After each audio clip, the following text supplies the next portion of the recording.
자리에 앉으시겠습니다. 오늘은 성경과 우리 예수님과 동행한 성경의 인물 29번째 인물로 다윗을 살펴보겠습니다.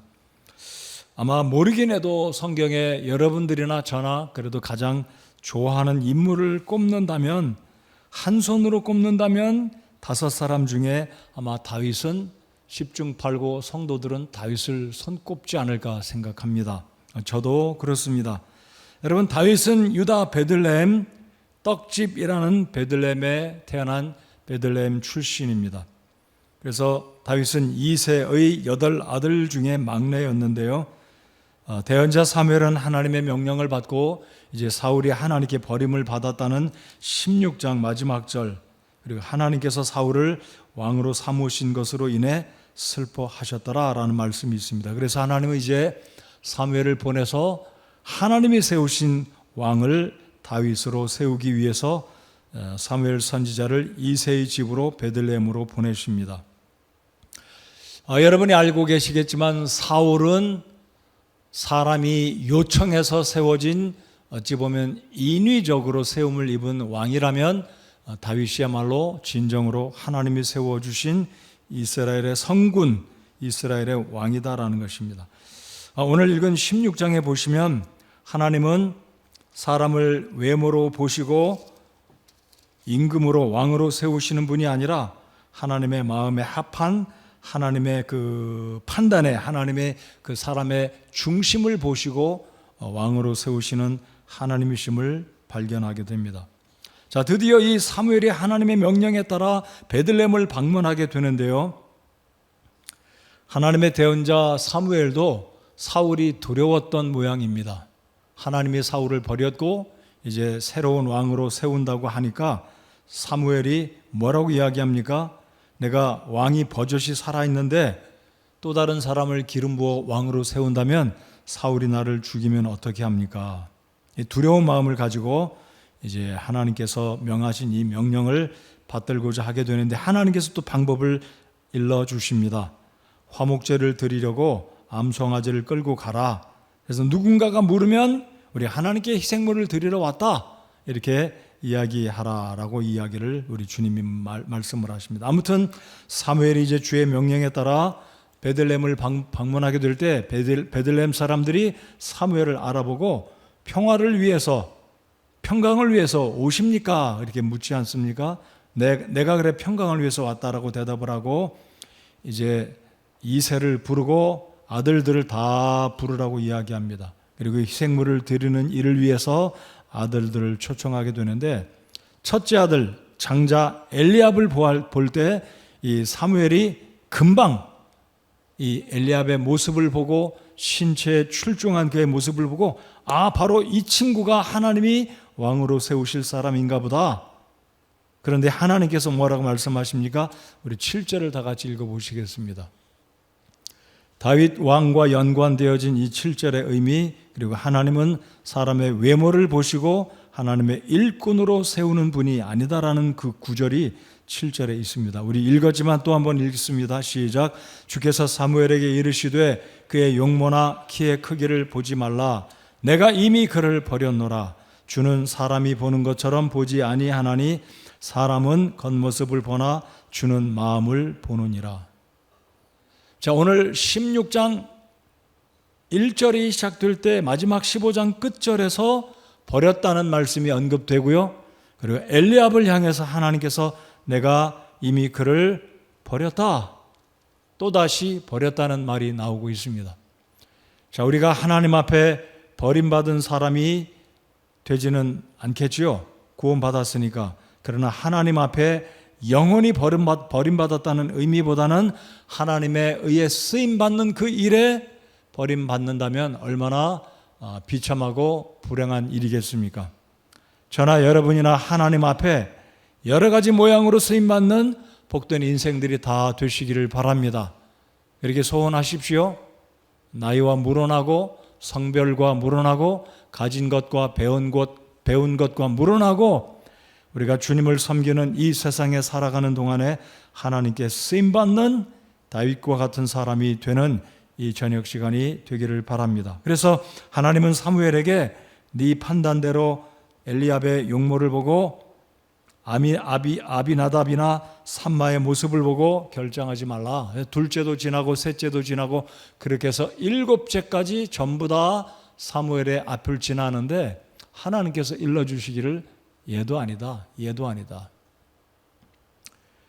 자, 그래서 10절을 보면 이새가 자기 7 아들을 사무엘 앞으로 지나가게 하니라 다 합격이 되지 못했습니다. 그래서 사무엘이 묻지 않습니까? 여기 있는 이 아들들이 전부 다 너의 아들들이냐? 그러자 막내가 있는데 들에서 양을 칩니다. 그 아들을 부르라. 그래서 드디어 다윗이 사무엘 앞에 서게 되는데 12절을 보시겠습니다. 그가 사람을 보내어 그를 데려왔는데 이제 그는 혈색이 좋으며 아름다운 용모를 지녔고 보기에 잘생겼더라.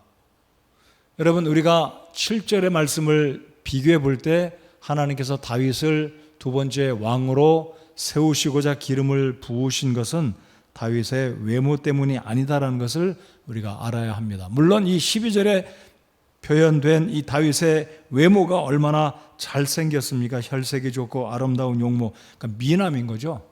요즘 말로 치면 뭐라고 그럴까요? 젊은이들 잘생긴 사람 그렇게 표현하는 말과 똑같지 않나. 근데 이제 12절 하반절에 보면 이 사람이 그니 일어나 그에게 기름을 부어라. 이 사람이 바로 하나님이 보내신 목적이고 이 다윗을 하나님이 마음속에 합하게 생각해서 기름을 부으라고 보내신 것이죠. 근데 제가 여러분과 함께 교독하면서 이 16장 1절로 13절까지 읽는 가운데 제 눈에 이런 구절이 계속 들어왔어요. 그 구절이 뭐냐면 나를 위해서 왕으로 세우라. 여러분 잘 들으십시오. 다윗을 왕으로 세운 것은 다윗의 명예나 영예나 다윗을 위함도 아니었습니다. 이새의 집안의 영광, 가문의 영광도 아니라 누구를 위해서 다윗을 왕으로 세우라고 하나님이 16장 1절에서 13절까지 거듭 이야기하시냐면요, 나를 위해서요.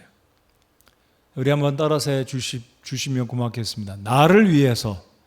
자, 그러니까 우리가 하나님께 쓰임받는 것은 우리의 기쁨이요 특권이요 영광도 되겠지만 궁극적으로는 주님을 위해서다라는 것을 우리 마음속에 기억하고 하나님을 위한 인생들, 하나님을 위한 우리 교회, 하나님을 위한 우리의 쓰임, 이런 것들이 정확하게 이 의미를 이해하고 주님을 섬기는 우리가 되어야 할 것입니다. 자, 그래서 이 다윗은 정확하게 본문에 다윗의 나이가 몇이다라고 언급을 하고 있지 않지만 학자들이 말하기를 10대 중반에서 10대 후반, 그러니까 15세에서 20대 사이에 이미 기름 부음을 받았습니다. 굉장히 일찍 기름 부음을 받은 거죠. 왕이나 다름없었습니다. 하나님이 이미 쉽게 말하면 인정해 주신 거죠.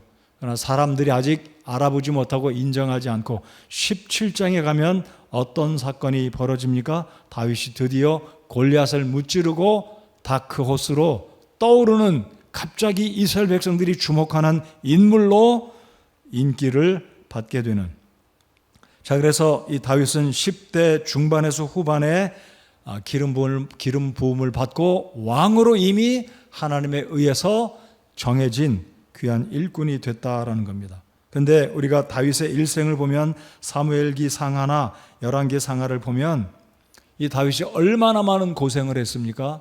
왕으로 기름 부음을 받았지만 약 12년가량을 사막에서, 광야에서 사울의 추격을 피해 도망다니는 훈련의 생활을 하는 것이 다윗이었습니다.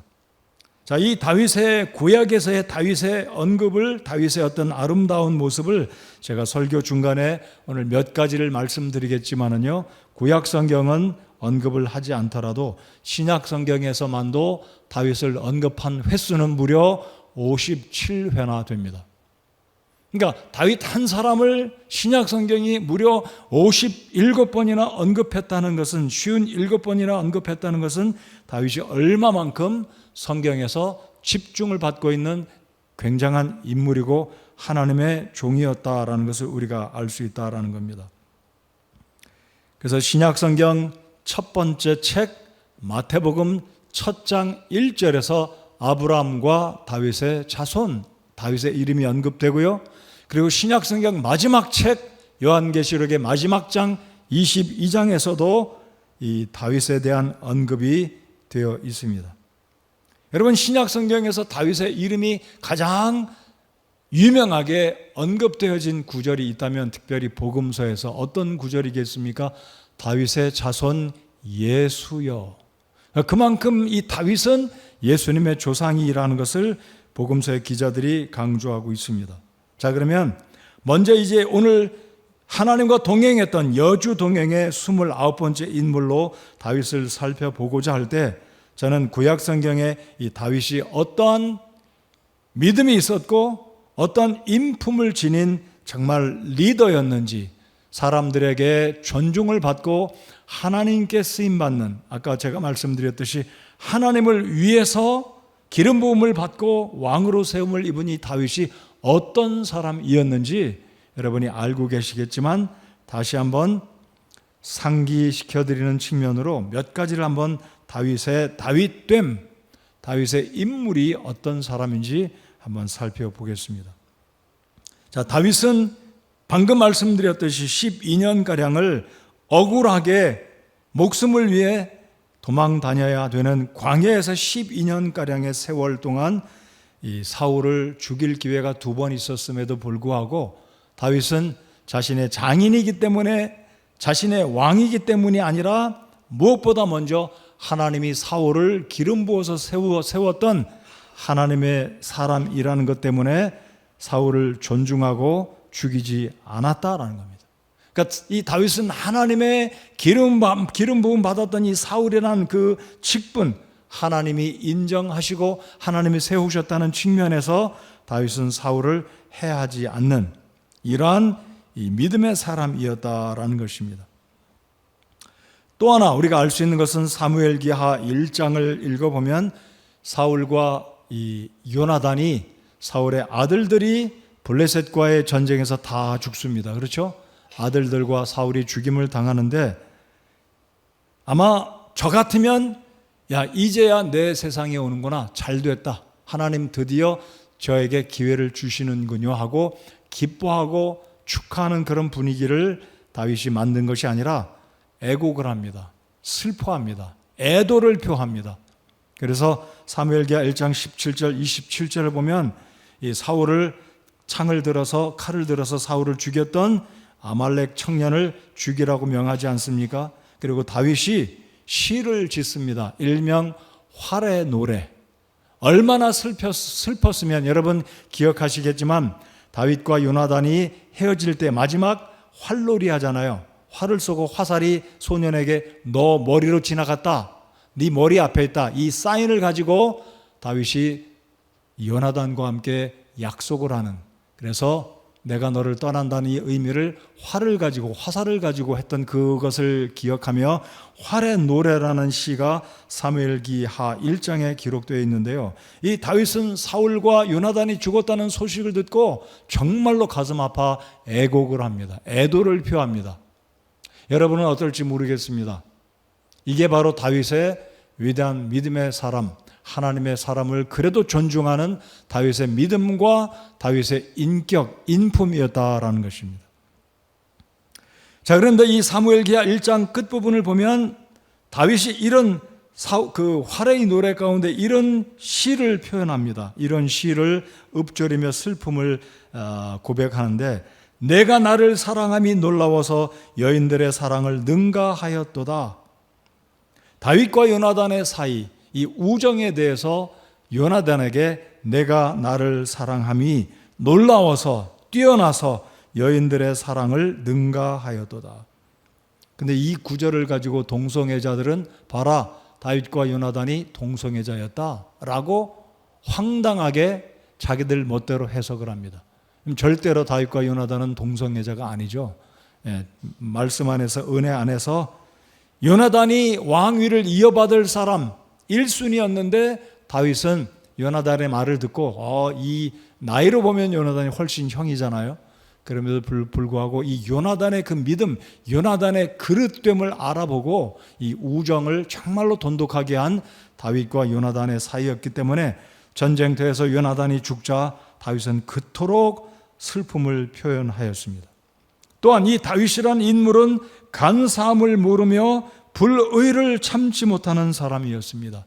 자, 다윗이 간사함을 모르는 사람이라는 의미는 사울에게 장군 아브넬이 있었습니다. 근데 이 아브넬을 다윗의 부하들 가운데 한 사람이 아브넬을 몰래 뒤따라가서 칼을 품고 가서 아브넬을 뒤에서 배를 찔러 죽일 때, 여러분 잘 보십시오. 사울의 장군이라면, 사울의 오른팔이 죽어나갔다면 다윗에게는 기름 부음 받은 왕의 후보로서 기회가 온 거예요. 근데 오히려 다윗은 아브넬이 교묘하게 죽임을 당하자 굉장히 슬퍼합니다. 다윗과 아브넬은 사실은 친척 관계였지만 친척 때문에 이 아브넬의 죽음을 슬퍼한 것이 아니라 이 교묘하게 죽임을 당한, 비록 사울의 장군이었지만 다윗은 의로운 사람인지라 교묘하게 죽임을 당한 아브넬의 슬픔을 정말로 애도합니다. 그리고 나중에 다윗이 아브넬을 죽인 것이 아니라는 것을 다윗의 부하들이 알고 다윗의 이 선함, 다윗의 정직성을 알아보게 됩니다. 또한 다윗은 불의를 참지 못하는, 어떤 측면에서는 굉장히 불같은 성격을 가졌습니다. 어떤 사건을 통해서 그 모습을 볼 수 있냐면, 나발이 다윗이 광야로 도망다니며 사울의 추격을 피해 있을 때 이 다윗의 부하들이 나발의 목동들을 도와서 이 목축업을 돕게 했을 때 그 공로를 기억하고 다윗이 식량이 필요했을 때 부하들을 보내서 식량을 좀 얻어 오려고 하는데 나발이 전혀 은혜를 갚지 않을 뿐만 아니라 요즘에 이상한 사람들이 많다, 주인을 떠나서 여기저기 방황하고 주인의 은덕을 갚지 않는 사람이, 이렇게 풍자적으로 다윗을 비하하는 표현을 들었을 때 다윗이 분개합니다. 부하들에게 명령하고 칼을 다 차라.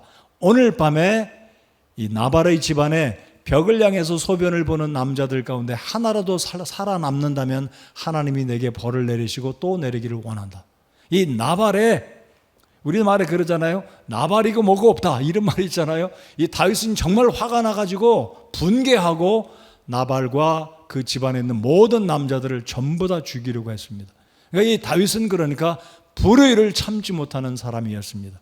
물론 사울을 향해서는 불의였지만 그는 기름 부음 받은 하나님의 종이었기에 그때는 참았지만, 이 나발 같은 어리석은 자를 향해서는 이 다윗이 참지 못하는 의로운 의분을 품었던 사람이었다라는 겁니다.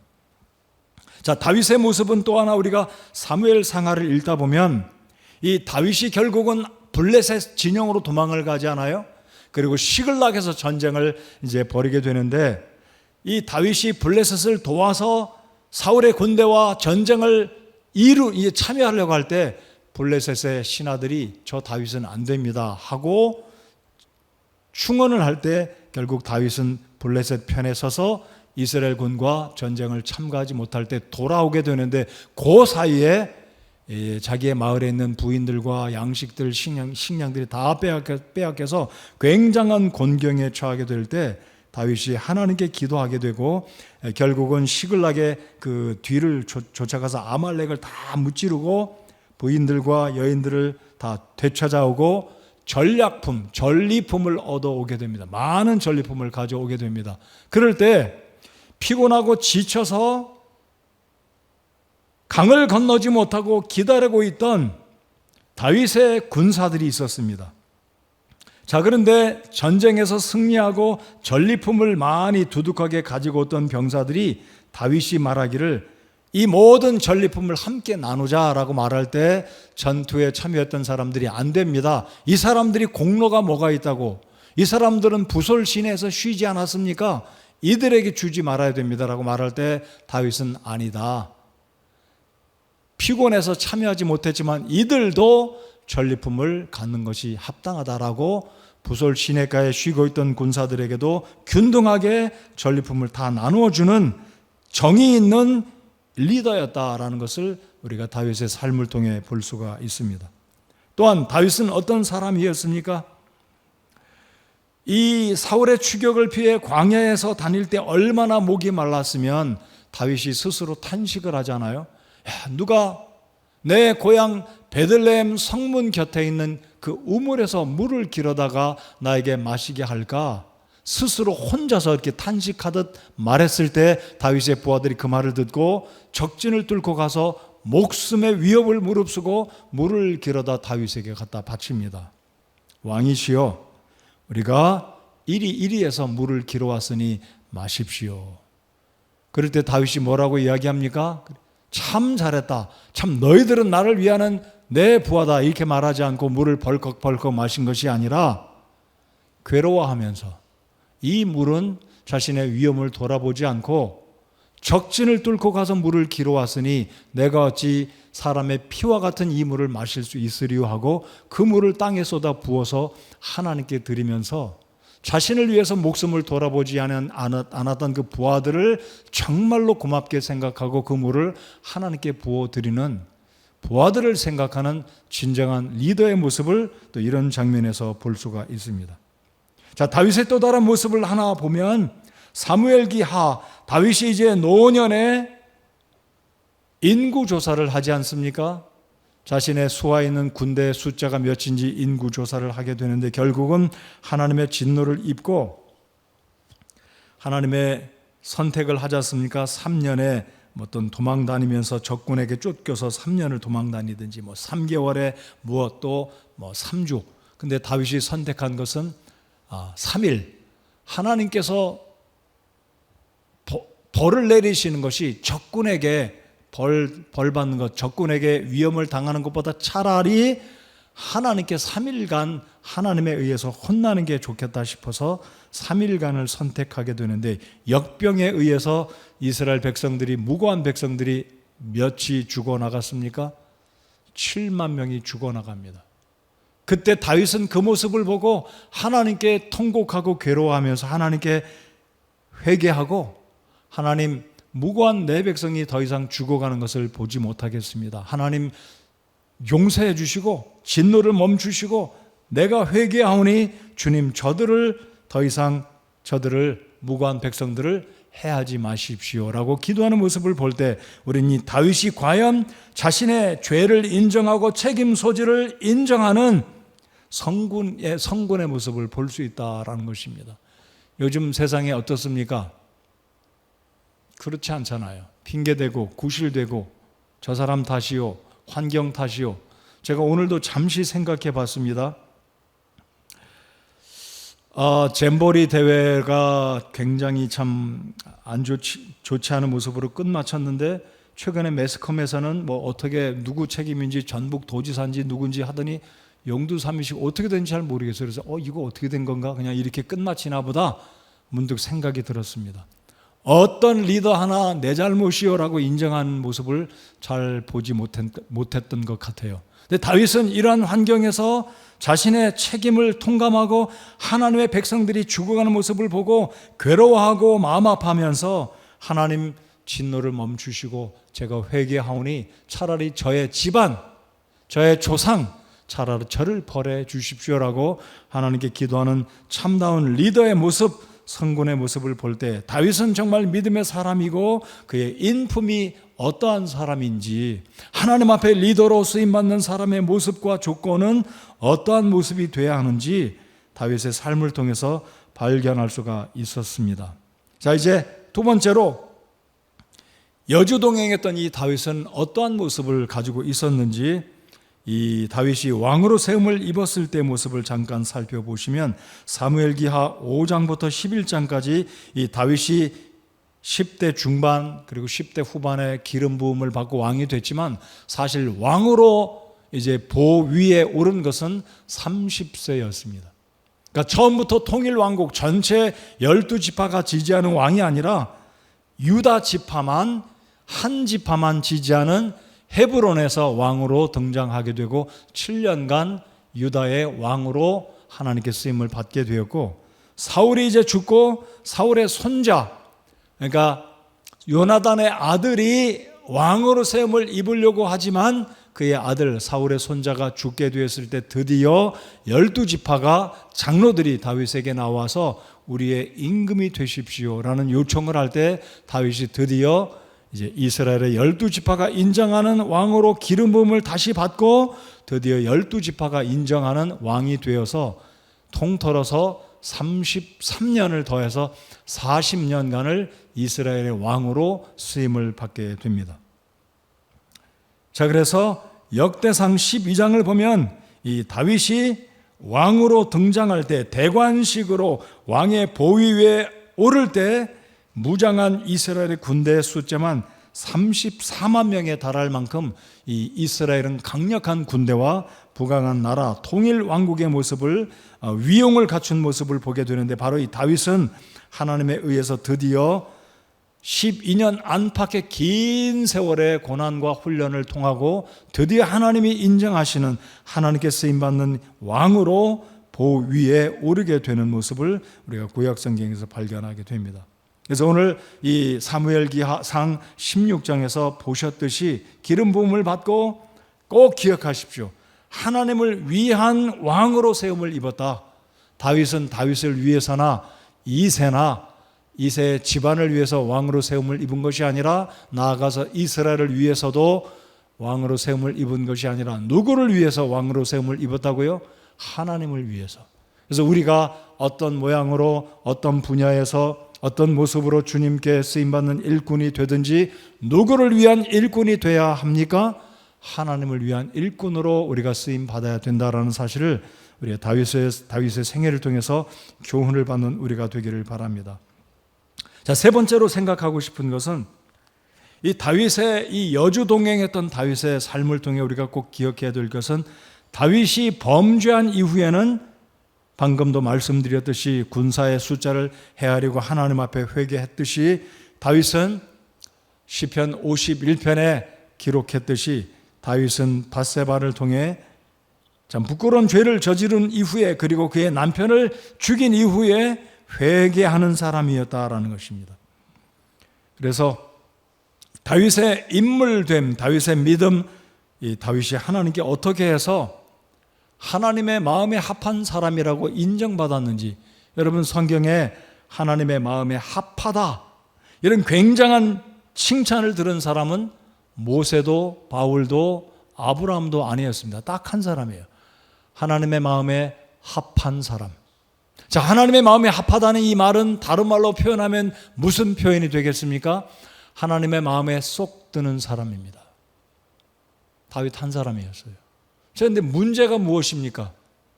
자, 문제는 다윗이 살인자였습니다.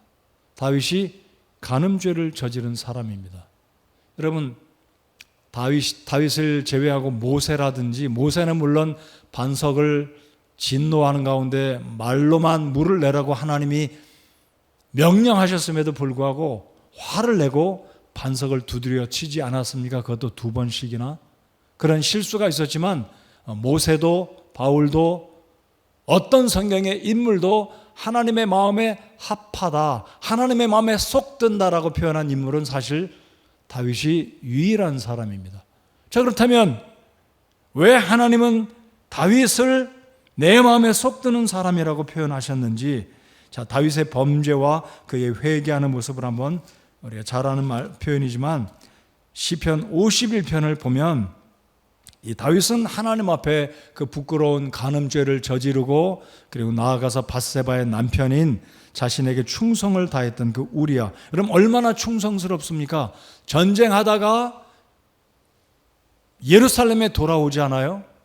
술과 산의 진미가 다 나가는데도 이 우리야는 집으로 가지 않습니다. 어찌 내 부하들이, 내 동료들이 전쟁터에서 목숨 바쳐서 전쟁하고 있는 중에 지금이 어느 때냐, 내가 어떻게 집에 가서 편히 쉬겠느냐, 이렇게 말할 정도로 우리아는 다윗에게 충성된 장군이었습니다. 이런 충성된 사람을 적진의 가장 맹렬한 곳으로 몰아내서 의도적으로 우리아를 죽이는, 그래서 하나님 목전에 아주 가증한 죄를 저질렀던 이 다윗이었습니다. 그런데 이 다윗이 다윗 될 수 있었던 것은 나단 선지자를 통해서 하나님께서 다윗의 죄에 대한 여실 없이 다윗의 죄를 드러나게 할 때, 그의 죄의 정곡을 찔렀을 때 다윗은 부인하지 않았습니다. 자, 아까 제가 말씀드렸듯이 사무엘 선지자는 이세 아들 중에 하나를 꼽아 기름 부으라고 했을 때 사무엘이 두려워했습니다. 왜요? 왕 사울을 두려워했습니다. 자, 다윗 앞에 이 나단 선지자는 어떠했을까요? 나단 선지자도 그런 심정이었을 겁니다. 그래서 처음부터 나단 선지자, 다윗 임금님 왜 이런 간음죄를 졌고 왜 이렇게 살인죄를 졌습니까? 말하지 않잖아요. 어떤 접근을 합니까? 양의 비유. 그렇죠? 여러분 아시니까 제가 그 양의 비유에 대한 언급은 드리지 않겠습니다. 자, 이런 이야기, 자신의 치부를 드러냈던 나단에 대해서 울그락불그락 화를 내고 당장 이자를 처단하라라고 말하지 않고 다윗은 그 자리에서 즉시로 자신의 죄를 인정하고 시편 51편을 기록합니다. 자, 그래서 시편 51편 한번 우리 열어보실까요? 제 기억으로는 정확하게 시편 51편 서두에 이 글이 써 있습니다. 자, 51편을 다 같이 한번 열어보시기 바랍니다.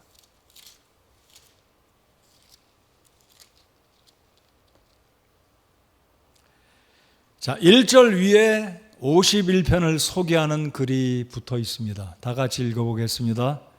자, 시작. 악장에게 준 다윗의 시, 그가 밧세바에게로 들어간 뒤에 대언자 나단이 그에게 왔을 때 지은 시. 아마 그날 저녁일까요? 아마 그날을 넘기지 않고 아니면 며칠이 지났는지 정확하게 모르지만 이 나단이 다윗의 죄를 지적했던 시간이 많이 지나고 덮어뒀다가 아니라 즉시로 통에 자복하고 이 시를 썼을 것이다라고 생각합니다. 그날인지 며칠이 지났는지 모르지만 수일간 이게 미적되다가 한 게 아니라 즉시로 회개했다. 그러니까 이 51편의 서론으로 이 기록한 이 의미를 우리 모두는 우리 마음속에 기억해야 한다는 것입니다. 무엇이라고요?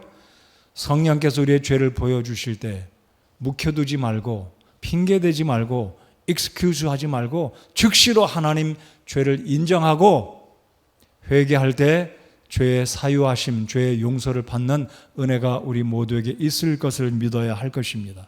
그렇죠? 다윗은 즉시로 회개했습니다. 자, 그래서 51편은 그 유명한 죄잖아요. 그래서 다윗은 여기에 밧세바와 어떤 죄를 저질렀는지 우리아를 어떻게 죽였는지 언급하지 않지만 자신의 죄를 분명히 인정합니다. 1절, 2절, 3절 인정하잖아요. 그리고 5절 다 같이 읽겠습니다. 5절 시작. 보소서 내가 불법 가운데서 형성되었으며 내 어머니가 죄 가운데서 나를 수태하였나이다. 이 의미는 다윗은 원죄를 지금 인정하고 있는 겁니다. 어머니 속에서 내가 탄생되었을 때, 조성되었을 때 나는 이미 어머니가 이상한 죄를 저질러서 이런 고백한 게 아니라요. 잘 보십시오. 어머니가 이상한 죄를 저질러서 다윗이 태어난 게 아니라, 다윗이 잉태된 게 아니라, 다윗은 어머니의 그 육체 속에, 어머니의 영혼 속에 들어있는 원죄, 즉 아담의 죄를 인정하고 자기 자신이 어머니의 뱃속에서 잉태되었을 때 이미 아담의 죄, 로마서 5장 12절에서 말한 한 사람의 죄로 말미암아 모든 사람에게 죄가 임했다는 것을 다윗은 인정하고 우리아와 밧세바를 통한 죄도 인정했을 뿐만 아니라 범법들, 범법, 불법, 죄 이런 것을 이미 앞구절 1절에서 3절까지 인정하고 그리고 5절에서는 원죄를 인정하고 하나님께 죄의 용서를 위해서 7절, 8절 우리 주님의 용서 9절, 10절 이렇게 간구하고 있습니다. 어떻게 해요? 눈물로 기도합니다. 그래서 다윗이 이러한 모습이 있었기 때문에 하나님은 다윗을 기쁘게 여기시고 내 마음에 쏙 드는 사람이다. 저는 이 부분이 성경에 나오는 어떤 인물보다도 참 우리가 사모해야 될 내용이 아닌가. 하나님의 마음에 드는 사람, 하나님의 기쁨이 되는 사람이 되기를 힘쓰는 저와 여러분이 되기를 참 소원합니다. 하나님을 기쁘시게 하는, 하나님의 마음에 쏙 드는, 여러분 누군가의 영향력 있는 사람에게 쏙 드는 사람이 된다는 것은요 굉장한 축복이 아닐 수가 없습니다. 그렇지 않습니까? 여러분이 일하는 일터의 리더에게 마음에 쏙 든다. 그 사람은 직장에서 이제 굉장한 거죠. 자기 부서에 마음에 쏙 드는, 자기 리더에게 마음에 쏙 들어요. 군대에서 우리 임철 집사님 저기 지금 둘째 아들이 군대 훈련소에 있는데 상관들에게 마음에 쏙 들면 군대 생활 말 그대로 꼽히는 거잖아요. 뭐 문제가 뭐가 어디 있겠어요. 여러분 누군가에게 마음에 들기보다도 그것도 좋은 것이겠지만 하나님의 마음에 쏙 드는 저와 여러분 모두가 되는 은혜와 축복받는 우리의 삶이 되기를 간절히 소원합니다. 하나님의 마음. 자, 그러면 왜 여러분 보십시오. 다윗은 이런 죄를 저질렀습니다. 어떤 죄인가요? 부끄러운 죄예요. 다윗이 지은 죄는 동양의 문화 속에서는 가장 부끄러운 죄일 수 있어요. 간음죄니까요.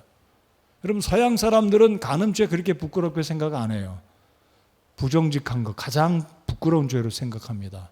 인테그리티의 치명적인 거짓말, 거짓.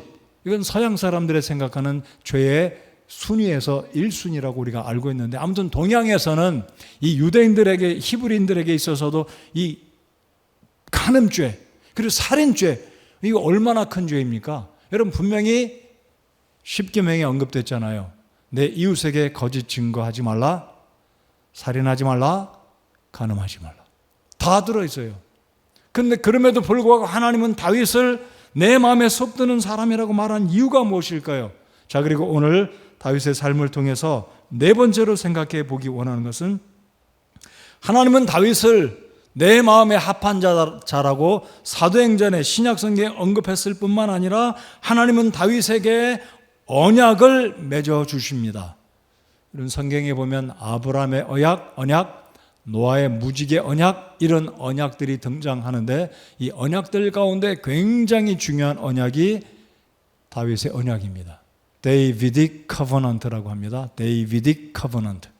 자, 그러면 이 다윗의 언약은 사무엘하 7장을 한번 열어보시겠습니다. 사무엘하 7장을 열어보시고 16절 한 구절을 우리 한번 같이 읽어보시면 하나님께서 다윗에게 어떤 언약을 해 주셨습니까? 간음죄를 저질렀고 그의 남편을 죽였던 굉장한 끔찍한 죄를 저지른 다윗에게 내 마음에 쏙 드는 사람이다라고 말하셨을 뿐만 아니라 다윗과 보통 언약이 아니라 다윗과 언약을 맺어주시는데 이 언약이요 요즘에 어린 아이들 말을 빌리면 어마무시한 언약입니다. 굉장한 언약이에요. 자, 16절 다 같이 읽어보시겠습니다. 404쪽입니다. 16절 다 같이 읽겠습니다. 시작. 내 집과 내 왕국이 내 앞에서 영원히 굳게 서고 내 왕좌가 영원히 굳게 서리라 하라. 세 가지 단어를 잘 보십시오. 너의 무엇 내 집, 내 왕국, 내 왕좌가 영원히 굳게 서리라. 여러분 다윗 왕에게 내 집이 내 왕국이 내 왕좌가 무너지지 않고 영원히 굳게 설 것이다. 이것처럼 큰 언약이 어디 있겠습니까? 그런데 이 구절을 잘 보십시오. 다윗의 왕좌가 영원했습니까? 아니잖아요. 솔로몬에게 이어지는데 문제 없었습니다. 솔로몬의 아버지의 뒤를 이어서 왕이 됐으니까요. 자, 솔로몬의 아들 이름이 무엇인가요? 여로보암, 르호보암 둘 중에 하나 선택해 보십시오. 르호보암이죠. 근데 이 솔로몬이 제가 다음 주에는 솔로몬을 우리 한번 묵상하고 배우기 원하는데요. 이 솔로몬이 얼마나 죄를 짓고 우상 숭배했으면 하나님께서 나라를 두 쪽 내버립니다. 그런데 성경에 이런 말씀이 있어요. 내가 너의 아버지의 얼굴을 봐서 너의 대에는 나라를 나누지 않고 너의 아들 때에 가서 나라를 가르겠다. 그 구절 기억나시죠? 자, 이 구절 잘 보십시오. 하나님께서 다윗에게 언약을 주시는데 내 집과 내 왕국이 내 앞에서 영원히 굳게 서고 영원히 못 섰어요. 2대 만에 다윗의 보좌는 무너졌어요. 자, 아까 제가 말씀드리기를 다윗이 처음에 왕으로 세움을 입은 것은 12지파가 지지하지 않았다고 말씀드렸습니다. 유다 지파만 지지했어요. 그래서 헤브론에서 7년만 왕으로 있었고 사울의 아들 누구죠? 친구가 죽고 다윗의 친구가 죽고 그의 아들이 왕으로 데려다가 죽어버리니까 결국 12지파가 다윗을 지지하고 이스라엘 12지파의 왕으로 등장합니다. 근데 잘 보십시오. 솔로몬이 우상 숭배했더니 솔로몬의 아들 르호보암 때에 가서 10지파가 솔로몬의 가족을 향해 등을 돌렸습니다. 다윗을 향해 등을 돌린 거예요. 유다 지파와 레위 지파 빼놓고, 유다 지파와 그 유다의 동생 누군가요? 베냐민 지파 2지파만 빼놓고 나머지 10지파는 북쪽에 이스라엘 왕국을 세워버립니다. 여로보암이 왕으로, 북의 10지파가 왕으로 새로운 왕국을 세워버려요. 그러면 16절을 보십시오. 내 보좌가 영원히 설 것이다. 아니잖아요. 자, 그런데 이 구절은 우리 예수님의 오심, 다윗의 후손으로 오시는 그 예수님이 왕좌를 다시 세워주실 것을 하나님은 나단을 통해서 다윗의 언약을 세워주신 겁니다. 자, 표면적으로 보면 다윗의 보좌는 솔로몬 때에 그리고 그의 아들 르호보암 때에 무너진 것처럼 보입니다. 그리고 더 궁극적으로 보면 북왕국도 722년에 멸망당합니다. 남왕국도 주전 586년에 멸망하고 북왕국도 사라졌고 남왕국도 사라졌습니다. 그렇잖아요? 그럼 다윗의 왕좌가 어디 있습니까? 이스라엘 왕좌가 어디 있습니까? 왕들이 어디 있습니까? 다 죽어버렸어요. 아수르에 의해서, 바빌론에 의해서 이스라엘 왕좌는 존재하지 못했습니다. 그러면 이 구절을 어떻게 이해하나요? 하나님 약속해 놓으시고 지키지 못하셨다라고 말할 수 있을 것입니다. 그러나 하나님은 예수님을 보내주시고 다윗의 후손, 자, 마태복음 1장에 보여주는 것이 바로 예수님이 오셔서 다윗과 맺으신, 하나님께서 주신 이 언약, 다윗을 마음에 합하다고 말씀하셨고, 유독 솔로몬도 아니고 여로보암도 아니고 어떤 구약의 이스라엘 북왕국의 왕도 아니고 남왕국의 왕도 아닌 다윗에게 이 언약을 해주셨던 것은 하나님이 다윗을 그만큼 기뻐하셨기 때문에 다윗을 통해서 이 언약을 베풀어 주신 것입니다. 자, 궁극적으로 이 다윗에게 주셨던 내 집은 이스라엘 민족을 말씀합니다. 내 왕국은 통일왕국 이스라엘을 의미하고 내 왕좌는 궁극적으로 다윗의 후손으로 오실 예수님이 결국 이스라엘을 다시 일으키실 것이고 이스라엘 왕국을 천년왕국 동안 이 땅에 세우실 것이고 하나님께서 다윗의 보좌에 예수님이 다시 오시면 그 왕좌에 예수님이 앉으실 것을 염두에 두시고 말씀하신 예언적인 메시아닉 언약의 말씀이다라고 이해하시면 되겠습니다. 자, 그래서 하나님은 이렇게 다윗을 축복하시고 언약을 세워주셨다라는 겁니다. 자, 그래서 시편 89편을 보면 이 다윗의 언약이 시 89편에 마스길이 지었던 시편에 다시 재차 강조되고 있는 모습을 봅니다. 자, 오늘 말씀의 결론입니다. 다윗은 굉장히 부끄럽고 엄중한 죄를 지은 사람임에 틀림이 없습니다. 그럼에도 불구하고 다윗은 하나님의 마음에 합한 사람이 될 수 있었던 원인은 무엇인가요? 바로 다윗은 하나님 안에서 자신의 지은 죄를 회개하였기 때문입니다. 바로 다윗은 세상의 어떤 무엇보다도 하나님을 사랑하고 하나님을 예배하고 하나님을 존중히 여기는, 하나님을 경외하는 사람이었기 때문에 하나님은 다윗을 그렇게 축복하셨습니다. 여러분, 다윗은 하나님께 그렇게 사랑을 입고 다윗의 언약을 받을 수 있는 이 특권을 누렸음에도 불구하고 다윗은 자신이 지은 죄의 대가를 지불해야만 했었습니다. 여러분, 다윗이 지은 죄의 대가가 무엇이었습니까? 밧세바가 낳은 아들, 바로 이 다윗이 밧세바와 동침해서 낳았던 그 아들이 태어난 직후에 사망하는 슬픔을 겪습니다. 그 아들이 누구인가요? 솔로몬의 형이었어요. 죽었습니다. 또 하나, 다윗의 큰아들 암논이 다윗의 딸이자 암논의 이복 여동생을 취하는 사건, 부끄러운 사건이 발생하지 않습니까? 그 사건으로 압살롬은 자신의 여동생이 자신의 형에게 부끄러운 일을 당하자 이 압살롬이 계획을 하고 압살롬이 결국은 암논을 칼로 찔러 죽이는, 형제들 간에 형제의 난이 벌어지잖아요. 가정 안에 피 흘리는 모습이 있었습니다.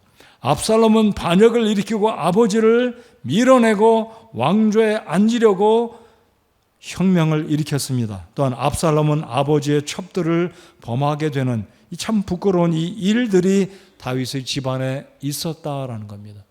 자, 아무튼 다윗은 하나님께 죄의 용서를 받았고 다윗의 언약이라는 이 놀라운 약속을 받았고 하나님의 마음에 합하는 사람이기는 했지만 다윗이 저질렀던 그 죄의 대가는 다윗이 지불하고 죄의 쓴맛을 보아야만 했다는 것을 오늘 기억하면서 우리 하나님 아버지 앞에 우리가 지은 죄들은 즉시 회개하고 용서를 받을 때 하나님을 기쁘시게 할 수 있고 우리가 다윗처럼 쓰임받는 일꾼이 될 수 있다는 이 사실을 오늘 다윗의 일생을 통해 다윗의 삶을 통해 여주 동행의 진정한 의미가 무엇인지 결론적으로 말씀을 드리면 지은 죄를 즉시 회개하고 우리 하나님 아버지 앞에 용서를 받을 때 하나님의 마음에 합한 사람이 될 수 있다라는 것입니다. 오늘 이 시대에도 다윗처럼 하나님의 마음에 합한 사람이 있는지는 잘 모르겠지만 분명 있을 거라고 믿습니다. 그렇게 되려면